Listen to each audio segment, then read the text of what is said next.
average American eats 4 pounds of food a day. They also waste 1 pound of food a day. $166 billion is spent on food that is never eaten. Yet 1 to 8 households in the US has struggled with food security, and 44 million people in the US are facing daily hunger. That's my friend Sandy talking, and if you can believe it, her numbers are actually out of date.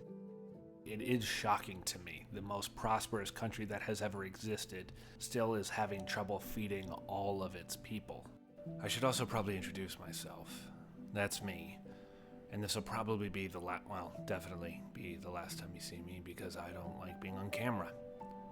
I also really liked this orchid when I was setting the frame up, and now I kind of hate it, but that's beside the point.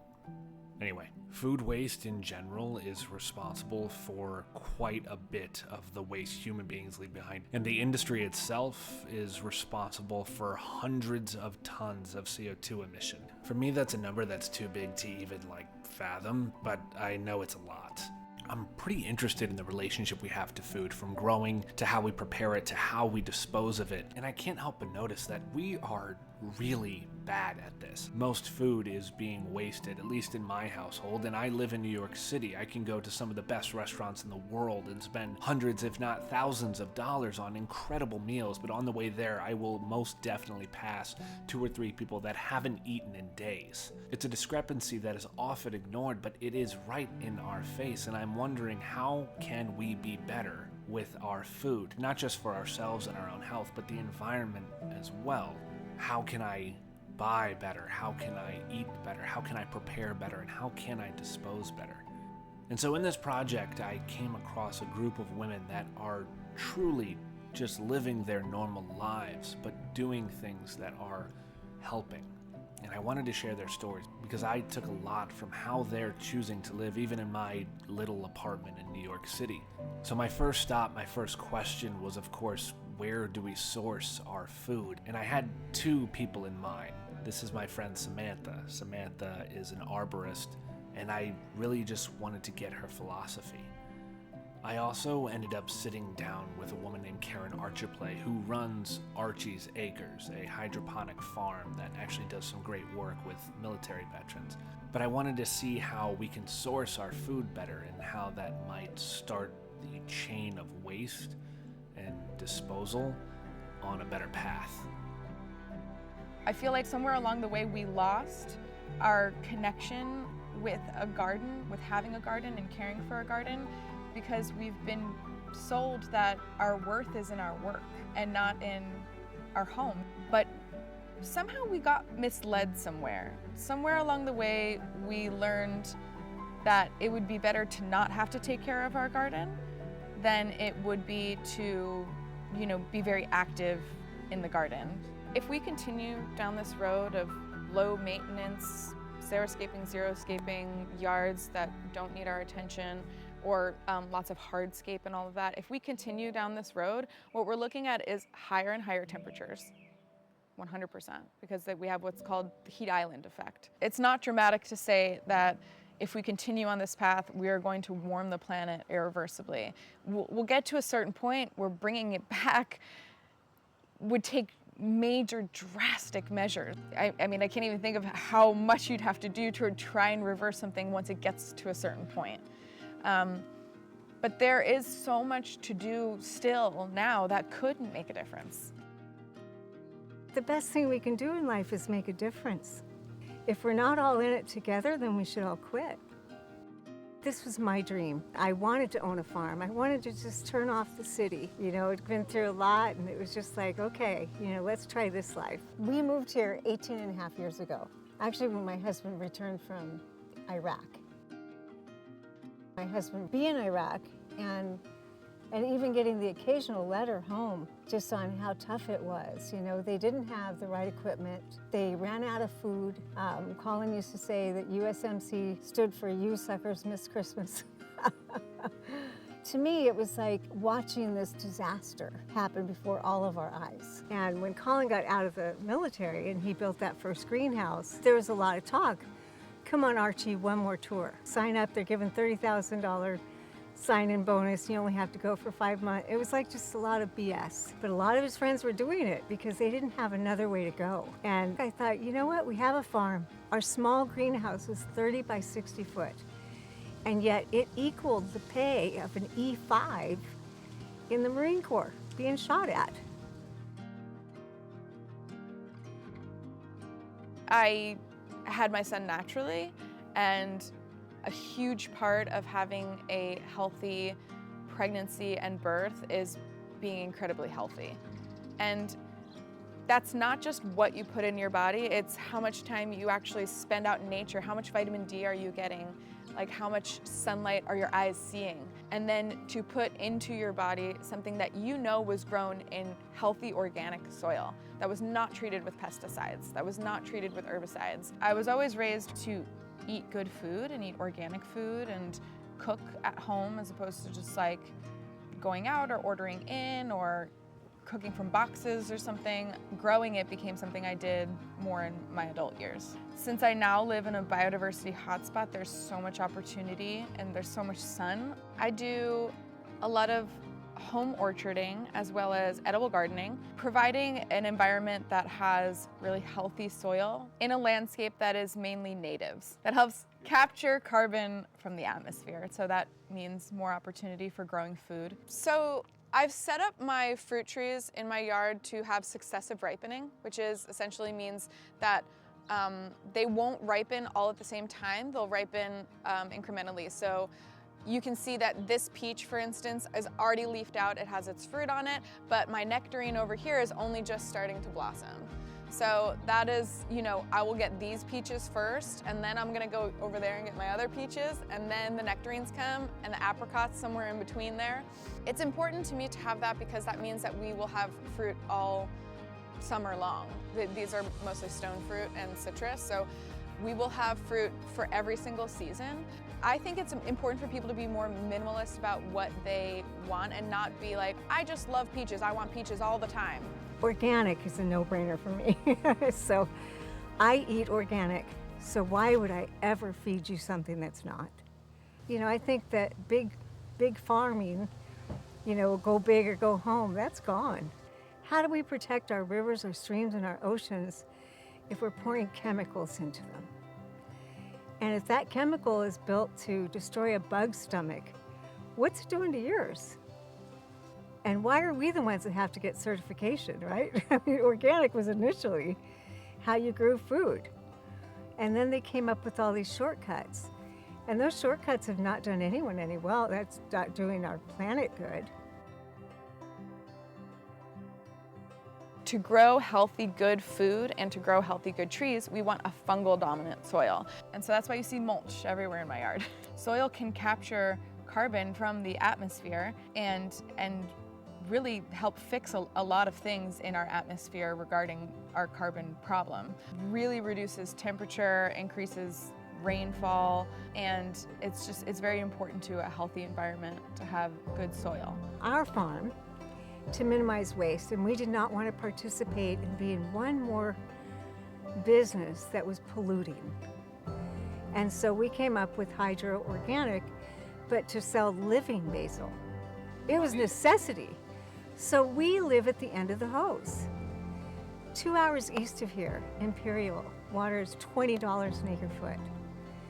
4 hours northwest, Ventura, $40 an acre foot. Right here in San Diego, $2,300 an acre foot.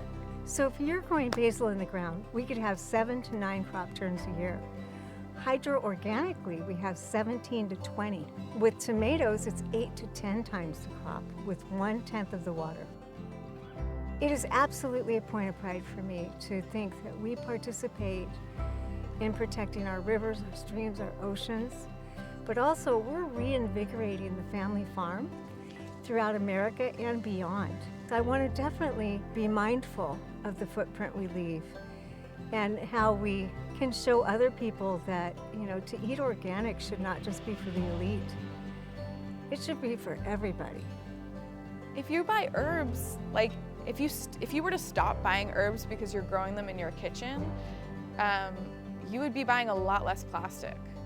A lot less. I mean, you get a small amount of herbs, it comes in a chunky plastic thing or a plastic bag. So I personally think that those small movements, even if it doesn't feel like a lot of people talk about, like, no, it's the corporations who need to stop using plastic. It's the corporations who need to stop using, fossil fuels and things like that.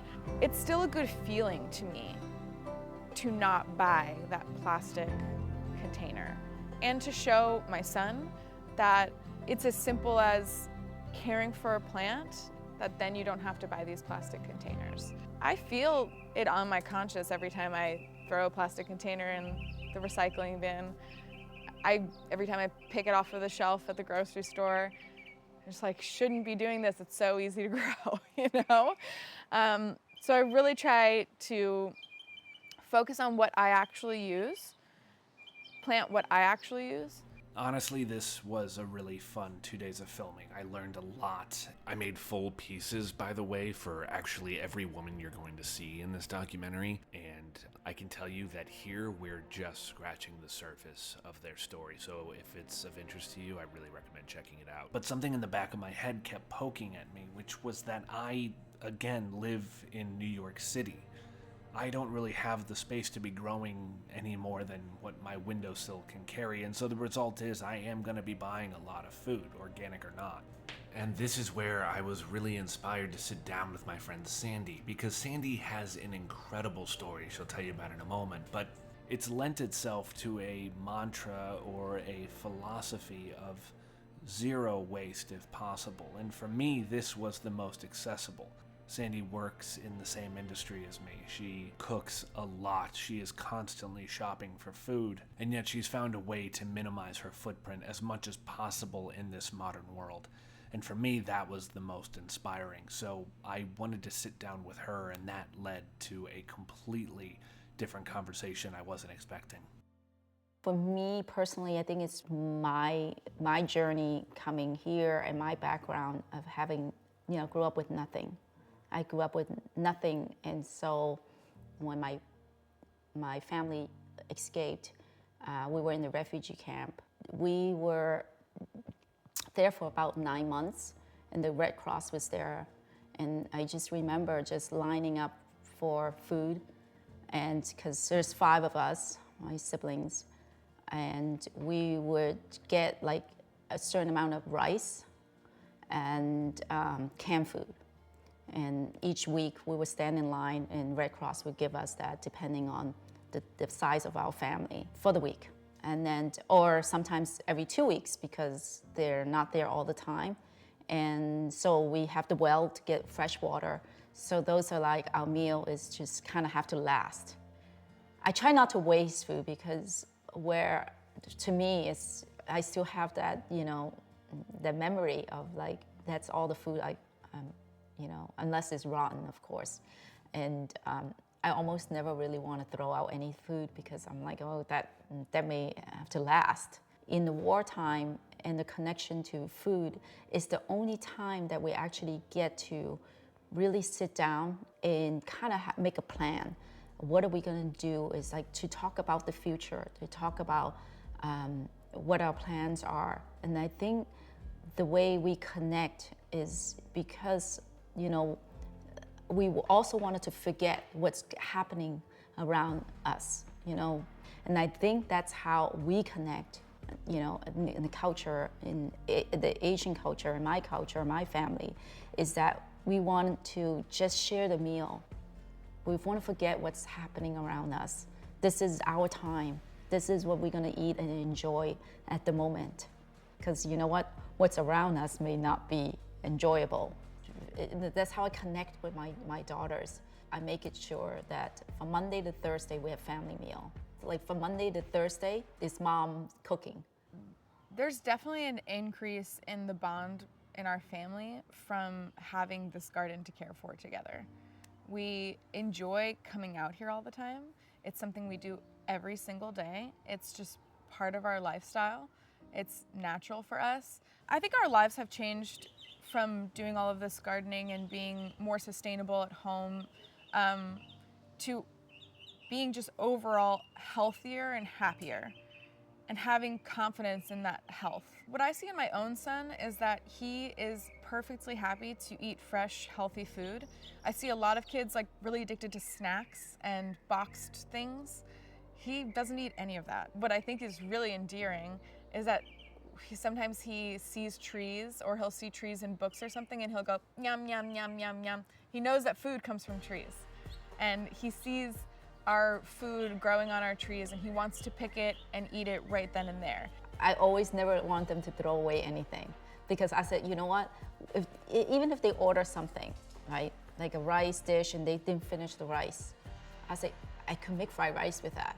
I could make a lot of things with that. I said, don't throw away anything, like, because I could do a lot with it, like even the bones of the chicken. For me to sort of, save the food, and I started to see how much waste that we're actually throwing away. When I started composting, I realized that a lot of things that we can compost, and I started to see less trash in my trash. My mother-in-law lately, she insists on us composting. And this is where the conversation took the turn I wasn't expecting, but I honestly should have been. Because whenever we eat, obviously we have to throw away. And so magically, or naturally I should say, the conversation turned to food disposal, which again is actually probably the biggest problem. For me, what I love about meeting these women is that they're not trying to do anything extraordinary. They're just trying to do their best, and I feel like that's something we can all do. For me, it's almost like they listen to the earth as it's speaking, which I know that sounds really cheesy, but it just is how it's kind of coming through for me. So I'm going to give Ly Hayslip, Sandy's mother-in-law, the stage and let her inspire you like she inspired me. So people over here throw away too much food. For me, I collect it and then I buried it underneath where I plant the garden. That's what you call organic. That means no chemical. My mother, every time she sees me, she complains about nowadays everything we buy from the market, it got rotten within 24 hours. Before we harvest this from the garden, we bring home, it can last out for 10 days and still fresh. Now everything, chemical. Laylee's journey also led me to sit down with Monique, or Mo, as she likes to be called, who runs a small composting business in LA. Composting, for me, is the most accessible thing you can do for climate change. There's a lot of really powerful things that will help move the needle with climate change, but composting is accessible to every single human, every single corporation on this planet. For us to waste in food, that means you disrespect God, Mother Earth, you disrespect your ancestors who worked so hard on a land so that you can able to have food to eat from generation to generation. And it's so powerful. There's two kind of umbrella categories of this power. There's this landfill diversion, which I think most people understand more intrinsically. This in landfills, organics create methane. Methane is 80 times worse than carbon dioxide in the first 20 years of its life. So when we are bopping around with this 2050 number as the time where we really need to reduce our carbon emissions, methane as a greenhouse gas really plays an important role because it's so potent. But then there's this second thing, this second umbrella category that's like a 20-for-1 deal, and that's the creation of this soil amendment. Compost is a probiotic for our soil. It heals sick soils. We are creating a soil that is rich with organic matter, and so the worms come and the beneficial nematodes come, and then we have this environment that is all in synchronicity with each other. It's all in harmony, working together. When you heal sick soils, you get better water retention, you have stormwater filter, you have healthier plants, which means healthier humans, you have carbon sequestration, you have food sovereignty. So it becomes this, almost like this crazy network of benefits that happen when you start composting, that landfill diversion, that precious resource that is limited space, and that soil amendment creation. We in California, we have drought, so we cannot or should not waste any water. So then we make all this in here. Why it waste? When can grow in a garden. That's what they call organic, about. See? If you can put it in your body, why not in a garden? This is how children should understand where they're eating from, where the food is coming from. And so they don't waste it, or every time they have something nice, they appreciate it. And for me, I'm still learning. And then for them, I hope that it's natural for them to recycle, to reuse. At least it's not going to waste. At least I'm going back to, for gardening. The first thing I think people always need to do when they buy a house and they want to start growing things is soil. Get your soil in a good position. That can be as simple as getting Chip Drop to give you a ton of mulch. You spread out that mulch and you water it. We want to create forest floor. So if you did nothing but mulch your yard, that would do a lot. That would be a really, really good start. A lot of the time if you buy a house, it will have gravel, it will have weed cloth. Remove all of that. You remove all of that and then you mulch.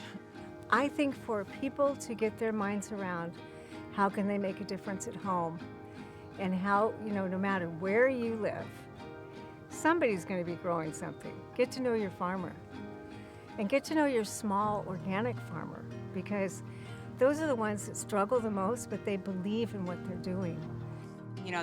These cliches that come up, be the change you want to see in the world, if not you, when? And I was like, no, but really, if not me, when? If not now, with this kind of nebulous place I'm at in my life, who's gonna do it? We're absolutely not too far gone. You tool people up with knowledge, and they make the decision. There's so much crap in the world, and I just recently learned that you can't really recycle a lot of things unless it's really clean. So I've been very mindful of that. And then if you can grow your own food, you can have a little tiny system that grows a massive tomato plant in your living room if you wanted to. I think for me to reuse things and recycle is also a little bit of my past, knowing that things are not always there for you, and it's just a waste. To me, it's a waste. And then of course the environment, and and that plastic bin may be very useful. You may just throw it away, but if that's all you have, that is very useful thing. And that's how I always think about everything before I throw away. I said, maybe that one occasion I can still use it. To me, I'm so proud of that. Now, I really enjoyed talking to all these women, and the reason I wanted to dive into food is because I feel like it's something that we can all really personally relate to. I mean, most of us who are the lucky ones, at least, get to eat every single day. And so to see how it relates directly to climate change, I think is something that strikes a personal note. But let's be honest, climate change in and of itself is something that's much bigger than food. And so as I started to do a deep dive, I came across a problem that this space as a whole is really coming up against. And I know I said I wasn't going to be on camera a lot, but now I kind of think I have to. See, for me, it's amazing to talk to these women and to talk to people like this all over, doing their best to make a change and get their voices heard. And to me, videos like this and people like this are extremely important. But there's something that just sticks in the back of my mind. And that's this idea that what we're talking about to the majority of people is really boring. Boring in a way that it's hard to get other people's attention on what we're talking about. And that really sparked this whole other journey for me on how not only can we do something and figure out what to do, but how are we going to get it so that people are interested? And look, our team's tried. We have Woody Harrelson and Leo DiCaprio in our team. I equate it to this. I work in film, and when someone brings up the 1.5 or the ice caps or the polar bears and all the stuff we all know, it's the same kind of feeling as someone pitching their script. It's just okay, I have to go do literally anything else right now. And then something hit me, and I'm going to go ahead and stop myself here because I really started rambling and I want to save you that time. What I go on to say is that I really discovered that everything in industry, in business, whether it's a problem or a solution, seems to be effective based on one common denominator: money.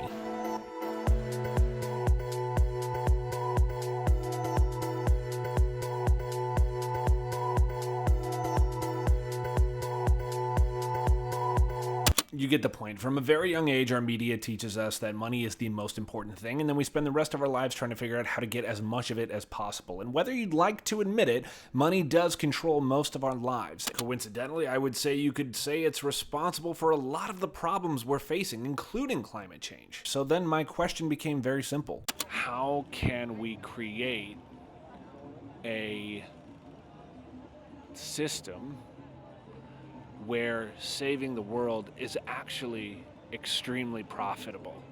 Because when it's extremely profitable, now the right people actually care. If saving the climate made people billions of dollars, we would not be in this problem. The right people would be involved. They'd be putting money in the right places, but it's always seen as this really philanthropic kind of idea. And what we need to do, and I think the way to really fix it, is to figure out how we can take this problem and turn the solution of that problem into something that is making just a ton of money. And maybe that's a thought that living in New York creates, but as far as I can tell, we don't really have the attention we need in order to do it. And so that really sent me on this journey.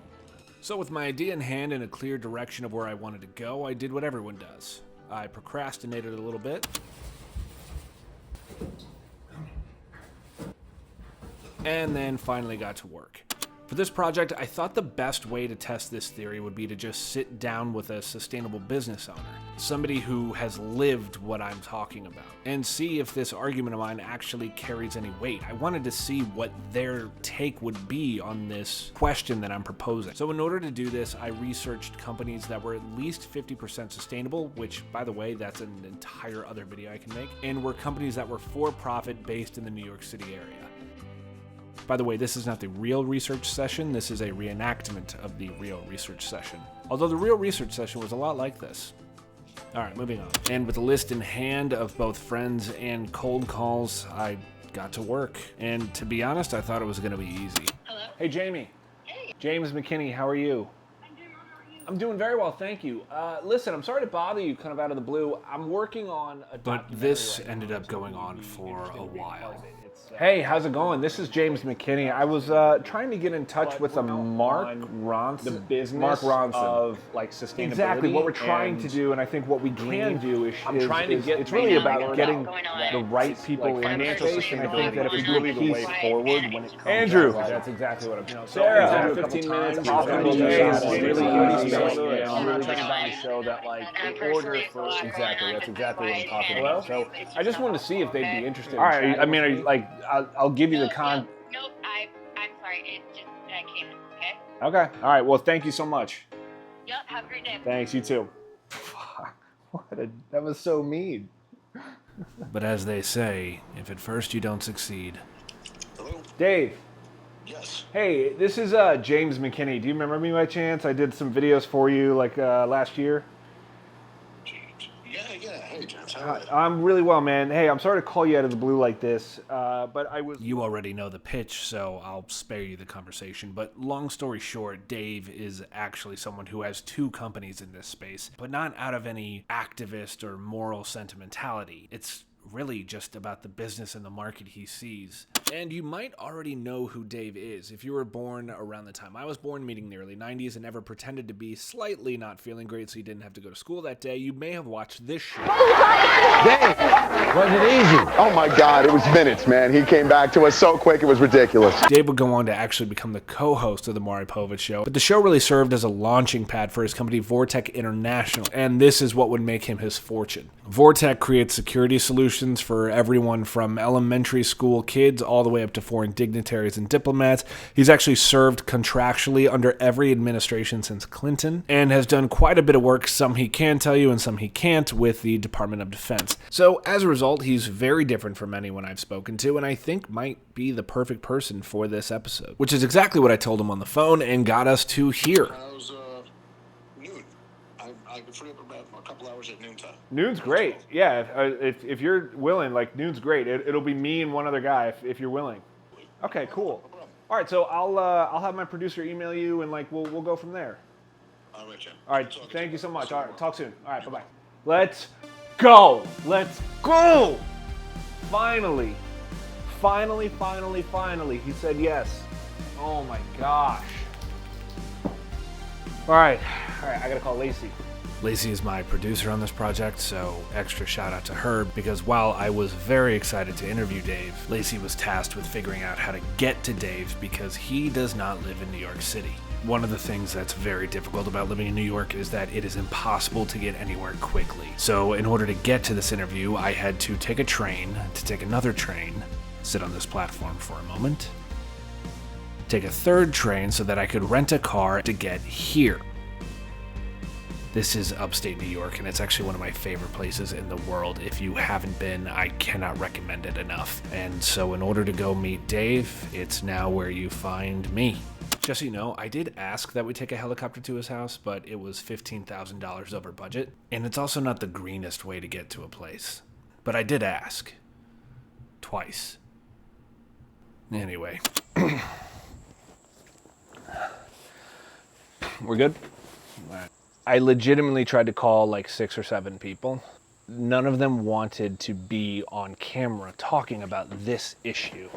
So I'm here now in upstate New York, and I'm at Dave Vitali's house. He's made millions in the private sector, and he's moving into this space in a way that I personally have not heard before. So I'm gonna bring Dave in, and I'm just gonna let him tell you what he's doing, because he's gonna do a way better job than I ever could.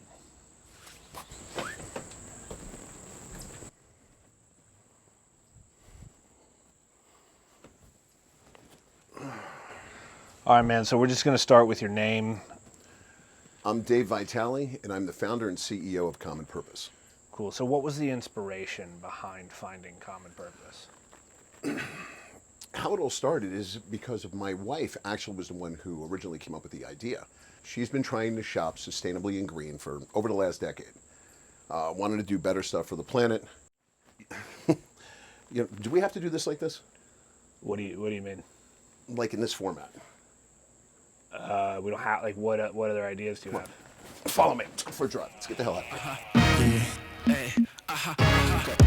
I'ma bring it back, like turn up the track, like let the bass drop. Lacey did say I could rent a car. She just didn't say which. The past life, Dude, really? For the record, my rental was a Kia Soul. And it was fine. Let me get jiggy, dog. We so litty, dog. We so. Let me get jiggy, dog. We so litty, dog. We so litty. So why actually are people not willing to talk to me about what we're talking about? It's really simple, actually, because the people that you're talking to want to do this as a philanthropy. So no one wants to look like they're making money off of climate change. It's literally a very, very simple answer.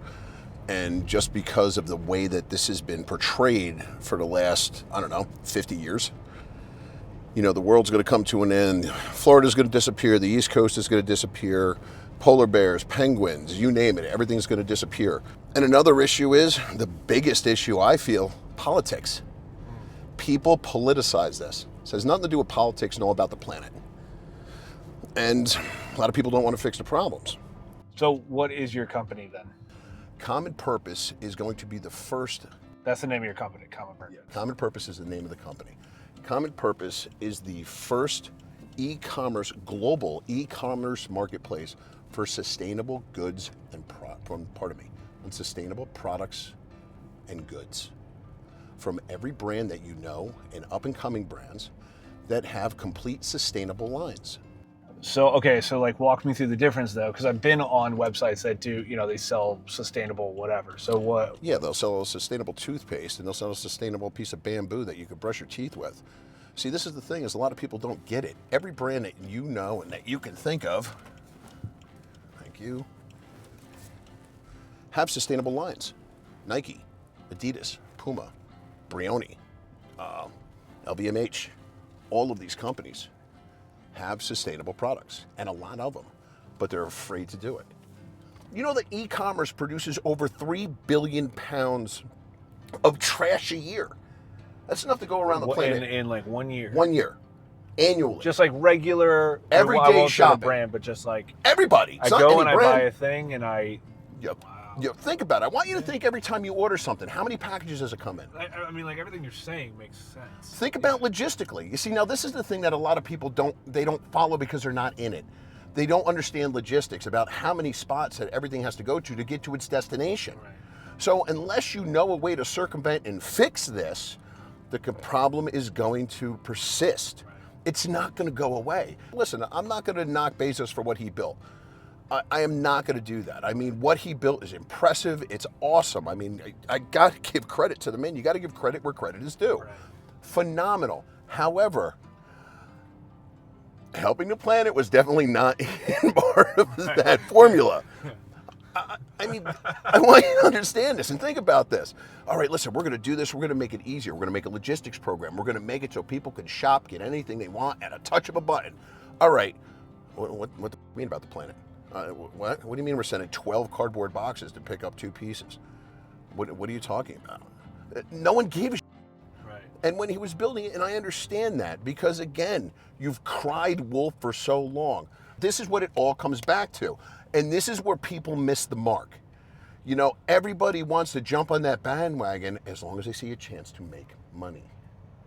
It all comes down to money. So then the end of this equation is create something, or I guess what you're trying to do with Common Purpose is create something that is creating dollars, and it's almost like the side consequence is that it's helping the environment. The good thing about this is because all of these brands, listen, there are hundreds upon hundreds of name brands that we could sit here and go through that have sustainable and green products, and they want to do better.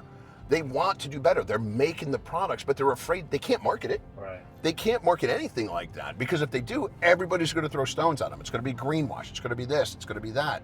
They're petrified. So they're going to keep making it and doing their best. And the other brands that are coming up and coming brands that are doing more sustainable and green pledging, and they're actually giving it now, but they're giving it because they've actually seen the market change towards it.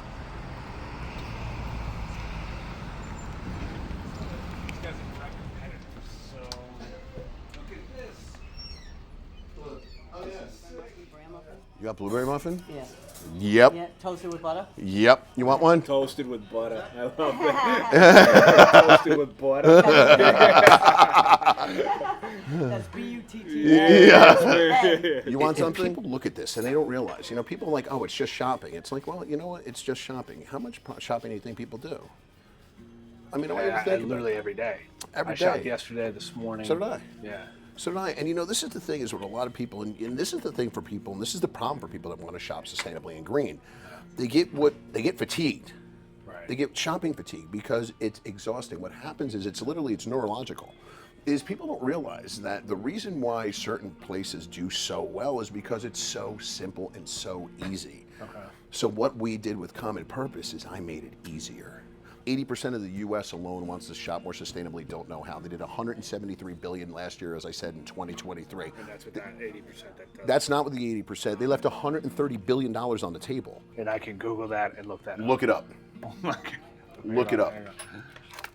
I personally hate it when videos get really bogged down in statistics and numbers, but I do think this is an important one to show you so that you can see where Dave's coming from. First things first, according to the Business of Sustainability Index by Greenprint, 78% of those who surveyed did say they wish to support sustainable companies and companies that align with their values, but they don't know how to identify them. Moreover, a quick Google search will show about 100 different sources that tell you that $175 billion was spent spent on sustainably marketed products in 2023. When Dave says $130 billion was left on the table, he's accounting for the 78% of shoppers who say they want to shop sustainably but don't know how to or where to go against the $175 billion already spent. Now, I will give you this number does seem to make some assumptions, but this is not my area of expertise, and regardless, it does seem like a pretty big market. You're not lying. No, it would do me no good to be full of Oh my God. All right. This is the numbers, and this is the whole thing. That's actually insane.